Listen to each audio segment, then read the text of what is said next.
Hello student, my self Anil Kushwaha from chemistry cracker classes. जैसा कि आप जानते हैं, आपका जो सीबीएसई एग्ज़ाम होगा, काफ़ी पैटर्न चेंज हो चुका है। आपने देखा होगा ऑब्जेक्टिव पैटर्न्स पे भी हमारे काफ़ी क्वेश्चंस आ रहे हैं, पैराग्राफ पर भी काफ़ी क्वेश्चंस बनाए जा रहे हैं और हमारे असर्शन रीजन्स के क्वेश्चंस भी बनाए जा रहे हैं।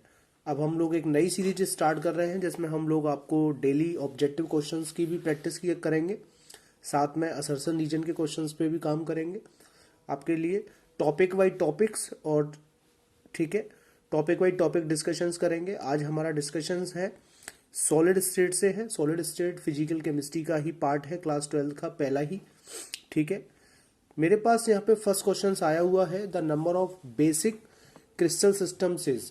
तो मैं आपको क्लियर कर दूं कि बेसिक क्रिस्टल सिस्टम्स की अगर हम लोग बात कर रहे हैं तो बेसिक क्रिस्टल सिस्टम्स हमारे टोटल 3D में 7 हुआ करते हैं और 2D में होते हैं 5। तो यहाँ 2D में तो नहीं पूछा गया है। और सॉलिड मेरा बेसिकली क्रिस्टल्स जो है मेरे क्या 3D में होते हैं, तो 3D में मेरे कितने सिस्टम्स होंगे? तो मेरा आंसर होगा ए इज करेक्ट आंसर होगा, because 7 is total crystal systems. ये काफ़ी पूछा जाता है कि total number of crystal systems कितने रहते हैं, तो 7 इज करेक्ट आंसर होगा। आइए नेक्स्ट क्वेश्चन देखते हैं हम लोग। Bravais lattice are of. तो आप लोग सब लोग जानते हैं कि 3D में टोटल 7 सिस्टम्स होते हैं क्रिस्टल सिस्टम, लेकिन उनके ब्रेविस लैटिस आपके 14 हुआ करते हैं। तो मेरा यहाँ पे आंसर्स हो जाता है C is correct answer, not 8, not 12, not 9, only 14 types correct answers होगा। ठीक है, आइए हम लोग नेक्स्ट क्वेश्चन देखते हैं। In a molecular solid the units which occupy lattice point are. तो आप लोग पहले से जानते हैं कि मॉलिक्यूलर सॉलिड में जो कंस्टिट्यूएंट पार्टिकल्स होंगे वो मॉलिक्यूल्स होंगे, मॉलिक्यूल्स होंगे। एटम हमारे कोवेलेंट सॉलिड्स के अंदर मिलते हैं हमारे। ठीक है, तो यहाँ पे मॉलिक्यूलर सॉलिड की बात कर रहे हैं, तो मॉलिक्यूलर सॉलिड में एटम्स तो होंगे नहीं, आयंस होंगे नहीं, इलेक्ट्रॉन्स होंगे नहीं, तो कौन होगा? C is correct answer, molecules present होंगे, तो सी मेरा करेक्ट आंसर होगा। आइए मेरा फोर्थ क्वेश्चन आ रहा है। In a covalent network solid the unit which occupy lattice point are. तो मैंने आपको अभी अभी बोला है कि कोवेलेंट सॉलिड्स के अंदर या तो एटम होंगे या नॉन मेटल्स होंगे। तो नॉन मेटल्स तो यहाँ है नहीं है, मॉलिक्यूल्स है। मॉलिक्यूल्स तो आपके मिलते हैं मॉलिक्यूलर सॉलिड्स में, आयंस आपके आयनिक सॉलिड्स में मिलते हैं। इलेक्ट्रॉन्स का यहाँ पे कोई लेना देना है ही नहीं है मेरे लिए। तो मेरा आंसर होगा फोर्थ का आंसर होगा मेरा A is atom is correct answer. ठीक है, आइए मेरे पास अगला क्वेश्चन आया हुआ है, बहुत प्यारा क्वेश्चन है कि tetragonal crystal systems has the following unit share dimensions. तो मैं आपको बता दूं कि जो मैंने सॉलिड स्टेट का मेरा प्लेलिस्ट में आप जाएंगे तो फर्स्ट वीडियो ही मैंने क्रिस्टल सिस्टम्स पे बनाया है। एक बार आप उस वीडियो को देख लेते हैं तो लगभग इस टाइप की सारी प्रॉब्लम्स आपकी कंप्लीट हो जाएंगी। आपको सारी ट्रिक्स मैंने दे रखी है कि आपको किस तरीके से सारे एंगल याद करने हैं, किस तरीके से सारे आपको पैरामीटर्स तैयार करने हैं, ये लगभग सब आपको मिल जाएगा। तो टोटल क्रिस्टल सिस्टम्स हमारे cubic, tetragonal, orthorhombic, monoclinic, triclinic, hexagonal, रोम्बोहाइड्रल, जिसे ट्राइक्लिनिक भी टेट्रागोनल भी कहते हैं।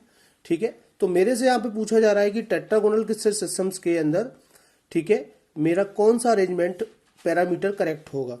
तो आप लोग देख सकते हैं कि टेट्रागोनल क्रिस्टल सिस्टम्स के लिए आपकी एक साइड ऑफ लेंथ अनइक्वल्स होती है। तो आप लोग देख सकते हैं कि यहाँ पे बी वाला जो ऑप्शन है मेरा, बी वाले ऑप्शंस के अंदर यहाँ पे एक साइड ऑफ लेंथ मेरी अनइक्वल्स दिखाई देती है और एंगल ऑलवेज सेम होते हैं, क्योंकि cubic systems, tetragonal systems, orthorhombic systems के लिए angle, all angle are sames होते हैं। और मैं आपको एक चीज बता दूं, अगर कहीं पे भी 120 एंगल आपको दिख जाता है तो मैं आपको पहले ही बोल देता हूं ये हेक्सागोनल सिस्टम्स होगा।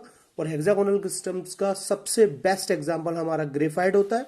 अक्सर पूछा जाता है ग्रेफाइट किस सिस्टम्स का एग्जांपल है, तो ग्रेफाइट हेक्सागोनल सिस्टम है। और हेक्सागोनल सिस्टम्स में एक एंगल ऑलवेज आपका 120 होगा, जिसमें गामा आपका 120 है। ठीक है, तो मैंने आपको बताया था कि जो आपका टेट्रागोनल सिस्टम्स है उसके सारे एंगल तो सेम होते, तो यहाँ पे तो तीनों एंगल सेम है, लेकिन उसकी ओनली वन साइड अनइक्वल होती है। तो बी इज करेक्ट आंसर, यहाँ पे मेरा बी करेक्ट आंसर होगा। ठीक है, ओके। आइए अब हम लोग नेक्स्ट क्वेश्चन की चर्चा करते हैं। मोनोक्लिनिक क्रिस्टल सिस्टम के लिए डायमेंशंस आपको बताने हैं कि करेक्ट डायमेंशंस कौन से होंगे मोनोक्लिनिक सिस्टम्स के लिए। तो मैं आपको यहाँ पे पहले बता दूं कि मोनोक्लिनिक सिस्टम्स और ट्राइक्लिनिक सिस्टम्स दो ऐसे सिस्टम्स हैं जिनकी कोई भी साइड आपकी इक्वल नहीं होती, मोनोक्लिनिक के लिए भी और ट्राइक्लिनिक के लिए भी। तो यहाँ पे डी ऑप्शंस में भी कोई भी साइड इक्वल नहीं है, यहाँ पे ए ऑप्शंस में भी कोई साइड इक्वल नहीं है। तो एक तो यहाँ पे मेरे सामने दो ऑप्शंस आ गए कि कोई भी साइड हमारी यहाँ पे इक्वल नहीं है। बी और सी की हम लोग बात ही नहीं करेंगे क्योंकि मोनोक्लिनिक और ट्राइक्लिनिक सिस्टम में कोई भी साइड हमारी इक्वल नहीं होती। ठीक है, आइए अब हमको पता करना है कि अब हम एंगल के बेसिस पे जाएंगे। जब साइड सेम है तो एंगल के बेसिस पे अपना काम करेंगे। तो मैं आपको बता दूं, ट्राइक्लिनिक एक प्योर अनसिमेट्रिकल सिस्टम है, इसमें कोई भी एंगल इक्वल्स नहीं होता। आप लोग देख सकते हैं alpha not equals to beta, beta not equals to gamma and gamma not equals to 90। तो कोई भी एंगल आपका इक्वल नहीं होता, ये ट्राइक्लिनिक सिस्टम्स का पैरामीटर होता है। ठीक है, तो मेरे पास आंसर ए ही बचता है, ए इज करेक्ट आंसर। और मोनोक्लिनिक सिस्टम्स में बीटा आपका नॉट इक्वल्स टू 90 होता है। आप इस चीज को थोड़ा सा मार्क करें, थोड़ा सा याद रखें, ये थोड़ा सा आपके लिए इंपोर्टेंट है।